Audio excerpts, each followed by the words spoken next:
இது உங்களோட question of the டே. இன்னைக்கு நம்ம இந்த யூனிட்ல இருந்து கொஸ்டின் ஆஃப் த டே பார்க்க போறோம்னு பாத்தீங்கன்னா நம்ம லைட் ரிஃப்ளெக்ஷன் அண்ட் ரிஃப்ராக்ஷன். இதுல ரிஃப்ராக்ஷன்ல இருக்கக்கூடிய ரிஃப்ராக்டிவ் இண்டெக்ஸோட 2020 சிபிஎஸ்இ போர்டு எக்ஸாமோட கொஸ்டின் தான் இது. ரொம்ப பெக்யூலியர் அண்ட் டிஃபிகல்ட் மாடல் அப்படின்னு சொல்லலாம். பட் இன்னைக்கு ஆஃப்டர் தி செஷன் இது உங்களுக்கு ஒரு லட்டு கொஸ்டினா மாற போகுது பசங்களா. So let's get started. And யாரெல்லாம் சேனலை சப்ஸ்கிரைப் பண்ணலையோ சப்ஸ்கிரைப் பண்ணிடுங்க. செஷனை லைக் பண்ணாதவங்க லைக் பண்ணிடுங்க. உங்க ஃப்ரெண்ட்ஸுக்கும் ஷேர் பண்ணிடுங்க. இந்த கொஸ்டினோட ஆன்சர் உங்களுக்கு முன்னாடியே தெரிஞ்சிருந்ததுன்னா கமெண்ட் செக்ஷன்ல ஆன்சர் பண்ணுங்க. Okay, yes. ஸோ ஸ்டார்ட் பண்ணிடலாம். என்ன கொடுத்துருக்காங்கன்னு பார்க்கலாம். The refractive index of a medium X with respect to the medium Y is 2/3 அப்படின்னு சொல்லியிருக்காங்க. ஓகே, அப்போ இந்த இடத்துல நம்மக்கிட்ட ரெண்டு மீடியம் இருக்கு. ஓகே, ஸோ நம்மக்கிட்ட X அப்படின்னு ஒரு மீடியம் இருக்கு, Y அப்படின்னு ஒரு மீடியம் இருக்கு.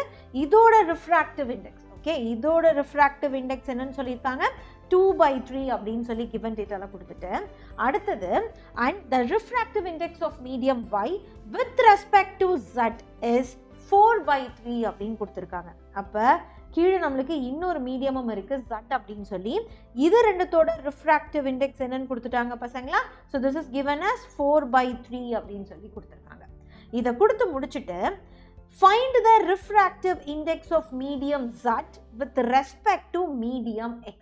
அப்போ நம்ம ஃபர்ஸ்ட் நம்ம to findல என்ன கண்டுபிடிக்கணும்னு சொல்லியிருக்காங்க. ஸோ இது given, ரைட்? givenல இந்த டீட்டெயில்ஸ் கொடுத்துட்டு ஃபைன்ல நம்ம என்ன கண்டுபிடிக்கணும்னா ரிஃப்ராக்டிவ் இண்டெக்ஸ் கண்டுபிடிக்கணும். யாருக்கும் Z with respect to X, Z with respect to X. அப்போ இதைத்தான் நம்ம ஃபர்ஸ்ட் என்னன்னு கண்டுபிடிக்கணும். ஓகே, இதோட அவங்க முடிக்கல. செகண்ட் என்ன சொல்லியிருக்காங்கன்னு பாருங்க. if the speed of the light in medium X is 3 × 10⁸ meter per second. அப்போ எக்ஸில் வந்து வெலாசிட்டி எவ்வளோ இருக்குன்னு கொடுத்துருக்காங்க 3 × 10⁸ meter per second அப்படின்னு சொல்லிட்டு Y மீடியமில் ஸ்பீட் ஆஃப் லைட் என்னன்னு கேட்குறாங்க. அப்போ இந்த இடத்துல நம்ம ரெண்டு கண்டுபிடிக்க வேண்டியதாக இருக்குது. அண்ட் நிறைய மீடியம்ஸ் கொடுத்துருக்காங்க. அதனால தான் இது ஒரு டிஃபிகல்ட் மாடல் அப்படின்னு சொல்லி சொல்கிறாங்க. ஸோ பசங்களா, ஃபர்ஸ்ட் ரிஃப்ராக்ஷன் என்ன அப்படிங்கிறது உங்களுக்கு தெரியும். ஸோ ரிஃப்ராக்டிவ் இண்டெக்ஸ் அப்படிங்கிறது என்னங்கிறத படிச்சுட்டு அதுக்கப்புறம் நம்ம ஸ்டார்ட் பண்ணலாம். Okay, so let's get started. First refraction. So refraction அப்படிங்கிறது என்னன்னா லைட் வந்து நம்மளுக்கு பெண்ட் ஆகும். ஆமாம் தானடா? ஸோ ரிஃப்ராக்ஷன் அப்படின்னு பார்த்தீங்கன்னா ஒரு மீடியம்லேருந்து இன்னொரு மீடியம்க்கு வரப்போ, right? So from one medium to another medium நம்ம லைட் ட்ராவல் ஆச்சு அப்படின்னா ஆட்டோமேட்டிக்காக அது என்ன பண்ணும் பசங்களா, அது நம்மளுக்கு பெண்ட் ஆகும். ஸோ பெண்டிங் ஆஃப் லைட் அப்படிங்கிறது தான் நம்ம ரிஃப்ராக்ஷன் அப்படின்னு சொல்லி சொல்லுவோம், ரைட்? இது ரெண்டு விதமாகவும் பெண்ட் ஆகும். ஒன்று நார்மலுக்கு பக்கத்துலையும் பெண்ட் ஆகும், நார்மலை விட்டு தள்ளியும் பெண்ட் ஆகும். அப்போ அது நம்ம ரேரர் அண்ட் டென்சர் மீடியம் போகிறப்ப ஸோ இந்த மாதிரி பெண்ட் ஆகணும்னா ரேரர் டு டென்சர் போயிருந்துருக்கணும். அதுவே ஒரு மீடியமில் நம்மளுக்கு இதுதான் நார்மல் அப்படின்னு வச்சுக்கோங்க. ஸோ இதில் நம்ம இன்சிடென்ட் லைட் வந்து விழுந்துட்டு இப்படி போயிருந்தது அப்படின்னா இது என்ன ஆயிருக்கு பசங்களா, நார்மலை விட்டு தள்ளி போயிருக்கு. அப்போ இது டென்சர் டு ரேரர் நம்மளுக்கு போயிருக்குன்னு அர்த்தம். இதனால தான் நம்ம தண்ணிக்குள்ளார இருக்கிற ஆப்ஜெக்டோ இல்லை வேற ஒரு மீடியமில் இருக்கக்கூடிய ஆப்ஜெக்டோ பார்க்குறப்ப அது வளைஞ்சிருக்கிற மாதிரியும் நெளிஞ்சிருக்கிற மாதிரியும் நம்மளுக்கு தெரியுது. ஸோ இது எதனால நடக்குது அப்படின்னு பார்த்தீங்கன்னா ஒரு மீடியம்லேருந்து இன்னொரு மீடியம் போகிறப்ப நம்ம velocity of light, wavelength of light ரெண்டுமே மாறும். ஓகே, ஸோ வெலாசிட்டி மாறுறப்போ ஆட்டோமேட்டிக்காக என்ன ஆகும் பசங்களா, நம்மளுக்கு நம்மளோட வேவ் லென்த்தும் மாறும். அப்போ இது ரெண்டும் மாறுறதுனால நம்மளுக்கு லைட் வந்து இந்த மாதிரி ஒரு வளைவை ஏற்படுத்தி கொடுக்கும். ஓகே, ஸோ இதை வச்சு நம்ம எப்படி சொல்லலாம், இது நம்ம என்ன சொல்லலாம், இது எதை பற்றி டிபெண்ட் ஆகிருக்கும் அப்படின்னு பார்த்தீங்கன்னா ரிஃப்ராக்டிவ் இண்டெக்ஸ் அப்படின்னு சொல்லி சொல்கிறாங்க. ஓகேவா?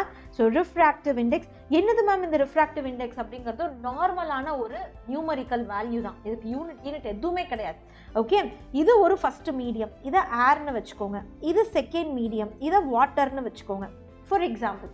அப்போ ஏர் மீடியம்லேருந்து வாட்டர் மீடியமுக்கு லைட் வருது அப்படின்னா இந்த மாதிரி தான் ஒரு வளைவை கொடுக்கும், இந்த மாதிரி தான் அந்த இடத்துல வந்து உங்களுக்கு வெலாசிட்டி இருக்கும் அப்படின்னு சொல்லி சொல்கிறதுக்கு நம்மளுக்கு இந்த ஏர் அண்ட் வாட்டரை நம்ம கம்பேர் பண்ண வேண்டியதாக இருக்குது. அதை கம்பேர் பண்ணி நம்ம ஒரு நியூமரிக்கல் வேல்யூ எழுதி வைக்கிறது தான் ரிஃப்ராக்டிவ் இண்டெக்ஸ் அப்படிங்கிறாங்க. அப்போ இதோட ஃபார்முலா எங்கேருந்து உருவாகுது அப்படிங்கிறது பாருங்கள். ஸோ இதை நம்ம ஸ்னெல்ஸ் லாலேருந்து எழுதுவோம். ஸோ ஸ்னெல்ஸ் லா எடுத்துக்கிட்டிங்க அப்படின்னா ஸ்னெல்ஸ் லாவில் right, so sin I, n1 sin I இந்த மீடியமில் இன்சிடென்ட் ஆயிருக்கு will be equal to n2. எந்த மீடியமில் ரிஃப்ராக்ட் ஆயிருக்கு? அது n2 into sin r அப்படின்னு எழுதுறோம். அப்போ இதை எழுதுறப்ப sin I divided by sin r is equal to n2 by n1 அப்படின்னு வருது. அண்ட் இதைத்தான் நம்ம என்னன்னு சொல்கிறோம் பசங்களா, நம்ம ரிஃப்ராக்டிவ் இண்டெக்ஸ் அப்படின்னு சொல்கிறோம். ரிஃப்ராக்டிவ் இண்டெக்ஸ் அப்படின்னு சொல்கிறோம். ஸோ இதை எப்படி நம்ம எழுதுவோம் அப்படின்னு கேட்டிங்கன்னா, ஸோ n நம்மளுக்கு என்ன ஆகுது, n1லேருந்து 2க்கு அது மூவ் ஆகுது. கரெக்டா?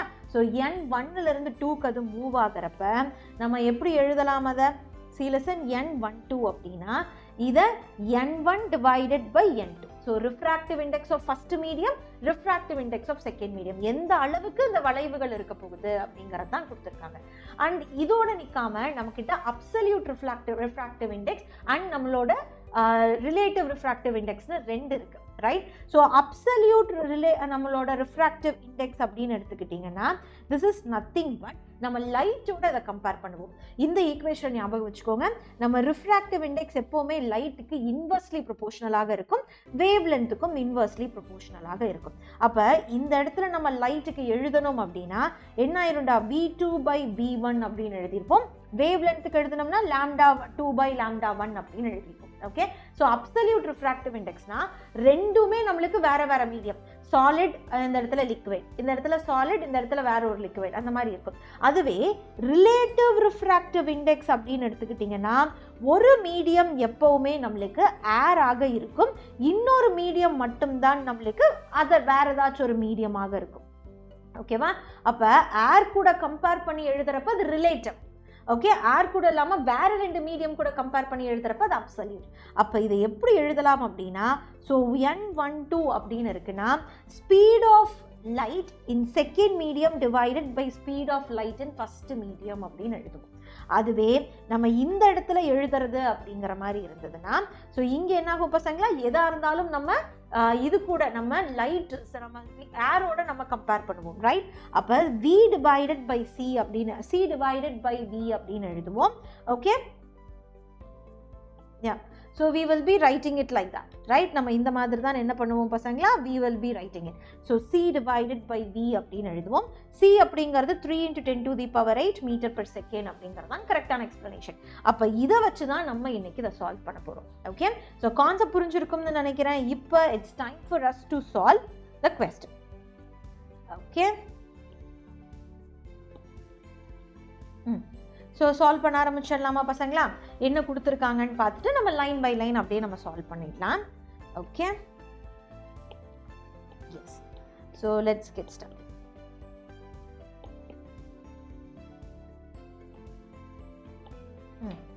அப்போ பாருங்க, the refractive index of x, அதாவது n xy அப்படின்னு கொடுத்துட்டாங்க. First medium with respect to second medium. அப்போ இதை நம்ம எப்படி எழுதலாம், இதோட வேல்யூ வந்து 2/3ன்னு கொடுத்துட்டாங்க. இதை வெலாசிட்டியில் எழுதணும்னா vy by vx அப்படின்னு எழுதலாம். ரிஃப்ராக்டிவ் இண்டெக்ஸில் எழுதணும்னா nx டிவைடட் பை ny அப்படின்னு எழுதலாம். ரைட்? ஸோ இது வந்து ஃபர்ஸ்ட் ஈக்குவேஷன். அடுத்தது என்ன கொடுத்துருக்காங்க, nyz கொடுத்துருக்காங்க, second medium with third medium. அப்போ இது வந்து 4/3ன்னு கொடுத்துட்டு இது என்ன ஆகும் பசங்களா, நம்மளுக்கு vz டிவைடட் பை vy அப்படின்னு கிடைக்கும். இதுவே நம்ம refractive இண்டெக்ஸில் எழுதினோம்னா we will be having ny divided by nz அப்படின்னு இருக்கும். ஏன்னா ரெண்டுமே நம்மளுக்கு இன்வெர்ஸ்லி ப்ரொபோர்ஷனல். ஓகே? ஸோ இப்போ நம்ம என்ன கண்டுபிடிக்கணும், zx கண்டுபிடிக்கணும். ஓகேவா? Third medium with respect to first medium கண்டுபிடிக்கணும். அப்போ இதை நான் எப்படி கண்டுபிடிக்கிறேன் அப்படின்னா வெரி சிம்பிள். நான் இங்கே இருக்கக்கூடிய இந்த எக்ஸ் வேல்யூவையும் இங்கே இருக்கக்கூடிய z வேல்யூவையும் மட்டும் நான் சேர்த்துக்கிட்டா போதுமா, மீதி இருக்கிறதெல்லாம் கேன்சல் ஆனால் ஓகே தானே? அப்போ இதை எப்படி கண்டுபிடிக்கிறேன் அப்படிங்கிறத பாரு. So this is the first thing we people are going to find. அப்போ நான் என்ன பண்ணுறேன், I'm just using இதை மட்டும் நான் யூஸ் பண்ண போகிறேன். எப்படி யூஸ் பண்ண போகிறேன்னு பாருங்கள், vx divided by vz அப்படின்னு நம்ம எழுதலாம். Okay? we people can write it as எப்படி மேம் vx by vz இதை கண்டுபிடிச்சிட்டோம் அப்படின்னா that will be nz divided by nx. இதுதான் நம்மளோட ஆன்சர். அப்போ இதை எப்படி மேம் கண்டுபிடிக்கலாம் அப்படின்னு கேட்டிங்கன்னா, ஸோ 2/3 அப்படிங்கிறது vy by vx. கரெக்டா? அடுத்தது 4/3 அப்படிங்கிறது vz by vy. ஓகே? இதை ரெண்டுத்தையும் நான் என்ன பண்ண போகிறேன், நம்ம vyல நம்ம மாற்றி மாற்றி எழுதிக்கலாம். ஸோ இதை இந்த பக்கமும் இதை இந்த பக்கமும் எடுத்துகிட்டு வந்துடலாம். ஸோ இதை இந்த பக்கம் எடுத்துகிட்டு போயிட்டோம்னா Vy is equal to 2/3 Vx ஆக மாறிடும். இங்கே Vy will be equal to 3/4 Vz ஆக மாறிடும். ஓகேவா? 3/4 Vz ஆக மாறிடும். இப்போ இது ரெண்டுத்துக்குமே left hand side same. LHS வந்து equal to LHS. அதனால் நான் என்ன பண்ணுறேன், 2/3 Vx is equal to 3/4 Vz அப்படின்னு எழுதுறேன். அப்போ உங்களுக்கு ஆட்டோமேட்டிக்காக Vx/Vz கிடச்சிருச்சா? அதுதானே இங்கேயும் நம்மளுக்கு தேவை. அப்போ இதை இந்த பக்கம் நான் மாற்றினேன்னா இது என்னாகும், 3/4 into 3/2 ஆக மாறும், 9/8 ஆக மாறி இருக்கும். அப்போ இதுதான் என்னது பசங்களா, நம்மளோட NZ/NX, that is your NZX, that is 9/8. So இதோட வேல்யூவை என்ன பண்ணியாச்சு, இப்போ 9/8 அப்படின்னு கண்டுபிடிச்சாச்சு. ஸோ ஃபஸ்ட்டு இது நம்ம முடிச்சிட்டோம். இப்போ செகண்ட் நம்ம என்ன பண்ணணும், இதோட ஸ்பீடு கண்டுபிடிக்கணும். என்ன ஸ்பீட் கண்டுபிடிக்கணும்னா Vy என்னது அப்படின்னு கண்டுபிடிக்கணும். Okay, so we will be solving for Vy. Okay, so Vy என்னது அப்படிங்கிறது தான் நம்ம அடுத்த க்ரைட்டீரியா. இப்போ Vy கண்டுபிடிக்கணும். ஸோ இதிலிருந்தே நம்ம Vy வந்து மாற்ற முடிஞ்ச நம்ம மாற்றிக்கலாம் பசங்களா. ஸோ எப்படி மாற்றலாம் அப்படின்னு பாருங்கள். நம்ம நினச்சா முடியாது ஒன்றுமே இல்லை, நம்ம அழகாக சால்வ் பண்ணோம்னாவே போதும்.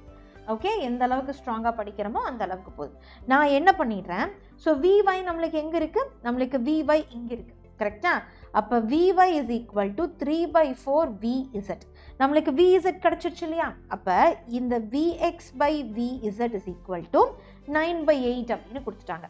அப்போ Vz இந்த பக்கம் போயிடுச்சுன்னா Vx into 8/9 கிடைக்குமா? இதுதான் நம்மளோட Vz. அப்போ இந்த Vz இங்கே கொண்டு போய் சால்வ் பண்ணலாமா? அப்போ சால்வ் பண்ணுறப்ப என்ன ஆகும் பசங்களா, Vy is equal to 3/4 into 8/9 into Vx அப்படின்னு கிடைக்கும். அண்ட் Vxக்கு ஆல்ரெடி அவங்க கிவன் டேட்டால வேல்யூ கொடுத்துட்டாங்க. அப்போ 3/4 into 8/9 into 3 into 10 to the power 8 அப்படின்னு கிடைக்கும்.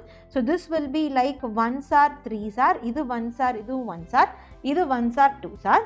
So 2 into 10 to the power 8 அப்படின்னு கிடைக்கும். இதோட யூனிட் மீட்டர் பெர் செகண்ட். எந்த அளவுக்கு கான்செப்ட் கிளியராக இருக்கோ அந்த அளவுக்கு உங்கள் கொஸ்டின்ஸ் ஈஸியாக இருக்கும் பசங்களா. ஸோ இதுதான் நம்மளோட கரெக்டான ஆன்சர். இப்போ ரெண்டுத்துக்குமே நம்ம ஆன்சர் கண்டுபிடிச்சாச்சு. ஸோ இதோட கோர் ஐடியா நம்மளோட ரிஃப்ராக்டிவ் இண்டெக்ஸ், அப்சல்யூட் ரிஃப்ராக்டிவ் இண்டெக்ஸை வச்சு நம்ம சால்வ் பண்ணி முடிச்சிட்டோம். ஓகே, ஸோ ரிஃப்ராக்டிவ் இண்டெக்ஸை என்றைக்குமே மறந்துடாதீங்க. சேனலை சப்ஸ்கிரைப் பண்ண மறந்துடாதீங்க, செஷனை லைக் பண்ண மறந்துடாதீங்க. இந்த ஆன்சர் உங்களுக்கு கரெக்டாக வந்துச்சு அப்படின்னா கமெண்ட் செக்ஷனில் சொல்லுங்கள். Okay, so love you lots பசங்களா. நான் இன்னொரு இம்பார்ட்டண்ட்டான கொஸ்டின் ஆஃப் த டே செஷனில் உங்களை சந்திக்கிறேன். Take care everyone. Have a great day.